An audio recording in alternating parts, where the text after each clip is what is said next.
पहले तो आप हमारे साथ रहिएगा। आप भी हमें कॉल कर सकते हैं, कोई क्वेश्चन करना चाहें तो वो भी कर सकते हैं। मोहसिन से जानते हैं, मोहसिन आजकल आपकी ट्रेनिंग्स कैसी चल रही हैं? अल्हम्दुलिल्लाह मैम, शुक्र है अल्हम्दुलिल्लाह। जो मैंने एफर्ट स्टार्ट की थी 4 साल पहले, वो अपना रंग लाना शुरू हो गई है। अच्छा। लोगों को अवेयरनेस आना शुरू हो गई है कि ये बहुत ज़रूरी है बच्चों।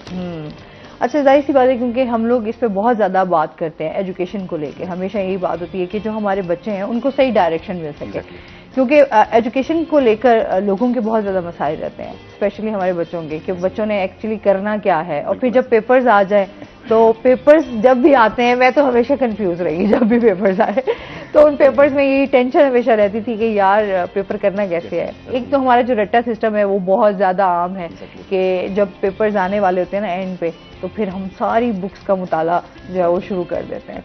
ऐसे ही है? बिल्कुल ऐसे ही। असल में जो चीज़ अगर देखी जाए वो है फाउंडेशन। तो हमारी फाउंडेशन चूँकि बेस मजबूत नहीं है, जिसकी वजह से हम ना समझ नहीं पाते चीज़ों को। एग्जाम एक ना मतलब फॉर द टाइम बीइंग होता है ना, लेकिन उससे पहले आपकी प्रिपरेशन कैसी है। बिल्कुल ऐसे ही है कि जैसे स्टेडियम में एक बच्चा जो खेल रहा है, तो वो ये जरूरी नहीं कि उस टाइम पे क्या खेल रहा है, ये जरूरी है कि उसने पहले प्रैक्टिस कितनी की है। तो अगर वो स्किल्स उसे आती हैं, वो स्किल्स उसने सीखी हुई है, then he can perform better in exam.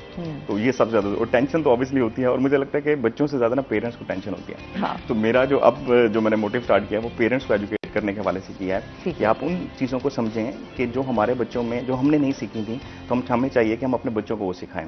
लेकिन अगर वैसे ही सेम पैटर्न हम यूज़ करें, जैसे कि मतलब अफसोस होता थोड़ा देख के एजुकेशन सिस्टम को, कि जो हम जैसे हम गुजरे हैं सिस्टम से, वैसे ही हमारे बच्चे गुजरे हैं, और कोई आवाज़ नहीं उठा रहा कि इसको एटलीस्ट चेंज होना चाहिए। चेंज नहीं हुआ ना उस तरीके से, जिस तरह चेंज होना चाहिए था, वही सब चीज़ें चल रही हैं। लेकिन अच्छा, उस टाइम फिर भी हम बच्चों का, लेकिन अभी जो बच्चों के हालात है ना वो ज़रा डिफरेंट है। बच्चों के ऊपर बहुत ज़्यादा प्रेशर है। क्योंकि डिस्ट्रैक्शन बहुत ज्यादा ना। हमारे ज़माने में सोशल मीडिया नहीं था, हम ज्यादा था बाहर जाके खेल लिया। अब तो मोबाइल हाथ में है, और उसके बाद पीटीसीएल होते थे, और उसके ऊपर जो है ना वो भी अम्मा अब्बा ने ताले लगाए हुए थे तो है खबरदार कि आपने फोन को हाथ लगाना है। हाँ, बिल्कुल ऐसे। तो ज़्यादा ज़रूरी है कि स्टडी स्किल्स पे फोकस किया जाए, जैसे मेमोरी इंप्रूवमेंट है, स्पीड रीडिंग है, कंसंट्रेशन है, फोकस बच्चे ने करना है, कैसे करना है, ये चीज़ें सिखानी चाहिए। मतलब वो जो प्रीवियस पैटर्न है ना, बस बच्चे को किताब लेके बिठा दिया और उसके सर पे खड़े हैं कि पढ़ो पढ़ो पढ़ो पढ़ो, तो इस तरह अब वो चीज़ चलने वाली नहीं है, क्योंकि डिस्ट्रैक्शन अगेन बहुत ज़्यादा, और कंपटीशन, जैसे आपने बताया कि प्रेशर बहुत ज़्यादा है, इतना ज़्यादा कंपटीशन है कि हम एक रेस में लगे हुए हैं। और मैं ये नहीं कहता हूँ कि रेस गलत है, रेस सही है, लेकिन उसको डायरेक्शन सही मिलनी चाहिए ना, पैटर्न सही होना चाहिए। ऐसा नहीं कि उसी प्रीवियस पैटर्न पे हम चल रहे हैं। लाइक इसको अगर मैं एग्जांपल से रिलेट करूं, तो साइंटिफिक टेक्निक्स अप्लाई करनी है। तो अभी मैं आते हुए सोच रहा था कि जैसे बिल्डिंग्स बनती है ना, पहले क्या होता था, छोटे छोटे घर होते हैं, हर बंदा अपना बना लेता था। अब बिल्डिंग्स बन रही है इतनी बड़ी, तो जितनी फाउंडेशन स्ट्रांग होगी उतनी बड़ी बिल्डिंग होगी। आज के कंपटीशन के दौर में जितनी फाउंडेशन स्ट्रांग होगी ना बच्चे की एजुकेशन सिस्टम में, उतना वो आगे ग्रो करेगा। हम क्यों ग्रो नहीं कर पा रहे, बच्चे क्यों जॉबलेस हैं, या क्यों उनको समझ नहीं आ रही, क्योंकि वो उसी पैटर्न से निकले हुए हैं जो प्रीवियस आज से 20 साल पहले चल रहा था। लेकिन 20 साल पहले हालात कुछ होते हैं, अब हालात कुछ हो रहे हैं। अच्छा, लेकिन फिर उसके साथ साथ आजकल हम, एक तो हमारा ये ट्यूशन वाला भी सीन जो है ना, ये भी होता है कि अच्छा आप स्कूल से पढ़कर आए हैं, फिर आपने ट्यूशन भी जाना है, वहाँ से आप पढ़ के आएंगे, फिर आपने घर में भी पढ़ना है, तो बच्चे इस चीज़ से भी बड़े फेडअप हो जाते हैं कि बस पढ़ना ही है। अच्छा, क्योंकि हमारी हेल्दी एक्टिविटीज़ बहुत कम है। खेलों के हवाले से अगर हम बात कर लें, जिस तरह कंपटीशन, या आपके स्कूलों में बहुत ज़्यादा आपकी जो है वो तैयारियाँ भी चल रही होती थी, मुकाबले हो रहे होते थे, तो वो एक कुछ इस तरह की एक्टिविटीज होती रहती थी जिसमें बच्चे जो है इंगेज रहते थे। अभी जस्ट आपका एक कमरे से निकले, आप दूसरे घर में आए, तो घर से भी आपको बाहर बहुत कम ही निकाला जाता है, तो वो घर के अंदर ही घूमी जा रहे हैं। जब एग्जाम्स आते हैं या वैसे ही ऊपर होता है कि बच्चे को ना बाहर ना निकाल हो जाएगा। उसको एकेडमी भेजो, उसको मस्जिद भेजो कुरान पढ़ने के लिए, उसको स्कूल भेजो, बच्चे पे ट्रस्ट ही नहीं है। उसके बाद ना उसको सुला दो, फिर सुलाओ भी इस नसीहत के साथ कि बेटा सुबह उठ के फिर आपने उधर जाना है। बच्चे के पास गैप ही नहीं है। और दूसरी बात, जब एग्जाम्स आते हैं ना, टेंशन की बात कर रही थी, हर किसी को होती है, लेकिन इसमें भी 3 किस्म के स्टूडेंट्स हैं। सर वो जो एक तैयारी नहीं करते, दूसरे वो जो तैयारी कर रहे होते हैं, तीसरे वो जो तैयारी करना चाहते हैं लेकिन वो टेंशन में कुछ मैनेज ही नहीं कर पाते, उनसे तैयारी नहीं हो पाती। मैं खुद फील करता हूं। आप कौन से वाले स्टूडेंट हैं इन तीनों किस्मों में से? मैं तैयारी करता था, ठीक है। अच्छा।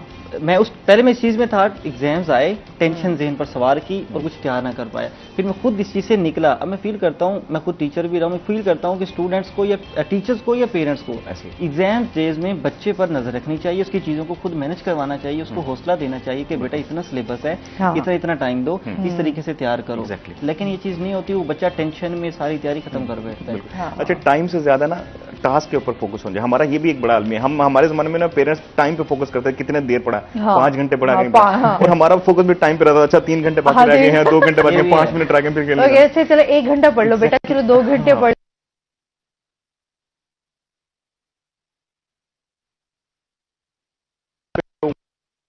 तो तवज्जो सारी हमारा माइंड ना उस पे रहेगा।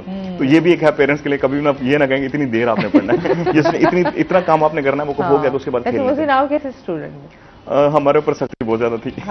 पेरेंट्स की तरफ से बहुत ज्यादा, लेकिन ये काम खबरदार अगर आपने ना किया तो। हाँ, तो उसमें तभी मुझे लगता है कि मैंने आइडेंटिफाई, जी बिल्कुल, मार तो बहुत ज्यादा पड़ती थी। और कई दफा देख के लगता है कि मतलब इस स्टेज तक पहुंचने में इस चीजों का भी फैक्टर है। बिल्कुल। लेकिन अगर मैं देखूं ना कि अगर मेरे, चूंकि मैं इस फील्ड में आया इसीलिए कि मैंने सोचा कि जो मैंने अपनी लाइफ में हर्डल्स देखी ना, तो हमारे बच्चों को नहीं होनी चाहिए। और उसमें सबसे ज्यादा मेमोरी कि याद नहीं होता था, और ऐसा नहीं था कि हम याद करते नहीं थे, पूरा रट्टा लगा के जाते थे, फिर भूल जाते थे। अच्छा, समटाइम ऐसा भी होता था आपको सब कुछ याद होता था, माइंड में होता था आपके, बट आप जब लिखने लगते थे ना तो आपके दिमाग से एकदम ऐसे चुटकी बजाओ गायब। आप फिनिश, मतलब आप बता कहते यार मैंने अभी रात को तो सारा याद किया था, अभी क्या है। तो मैं तो मेरे साथ तो बहुत इस बार इस दफा हो कि अभी कभी इम्तिहानात देने जाए तो बहुत अच्छे से तैयारी होगी, लेकिन जैसे लिखने लगती थी ना तो आधे से ज्यादा भूल जाते। ये हमारे बच्चे ना फौरन, अक्सर तो इस तरह के इम्तिहान भी होते थे, यकीन करें टीचर्स पर पेपर्स दिए जाते थे तो उसके ऊपर लिख देते थे कि टीचर आता सब कुछ था लेकिन मैं वक्त में भूल गए, आपको अल्लाह का वास्ता पास कर देना।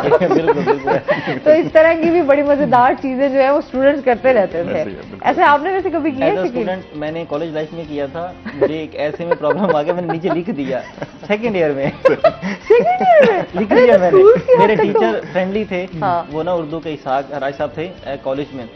उसके बाद फिर मैं टीचर बना और मेरी एक स्टूडेंट थी 9th क्लास में, उसने भी पेपर में लिख दिया था कि सर ये वजूहात है जिसकी वजह से मैं पेपर अच्छा नहीं कर पाई।